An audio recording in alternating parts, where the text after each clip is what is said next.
গ্রামের বাজারের পক্ষ থেকে সবাইকে জানাই আমার আন্তরিক শুভেচ্ছা এবং অভিনন্দন।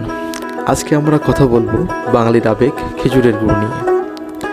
বাংলাদেশের যে কয়টি জেলায় খেজুরের গুড় উৎপাদন হয় তার মধ্যে প্রথম সারিতে রয়েছে চুয়াডাঙ্গা জেলার নাম। আপনাদের মনে প্রশ্ন জাগে না, চুয়াডাঙ্গা জেলার গুড়ের এত দাম থাকা সত্ত্বেও কেন এত কদর? আমি আজকে আপনাদেরকে বলবো আসল রহস্য। দেশের সর্ববৃহৎ চিনি কল কিরোয়ান কোম্পানি চুয়াডাঙ্গা থাকা সত্ত্বেও এখানে গুড়ে ভেজাল হয় না।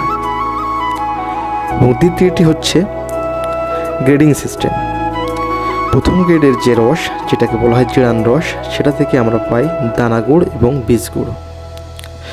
দ্বিতীয় গ্রেডের যে রস, সেটা থেকে পাই আমরা ঝোল গুড়, এবং তৃতীয় গ্রেড থেকে পাই আমরা টানা গুড়। এই গ্রেডিং সিস্টেমের ফলে আমাদের এই গুণগত মান সঠিক থাকার কারণে চুয়াডাঙ্গা জেলার গুড়ের এত কদর।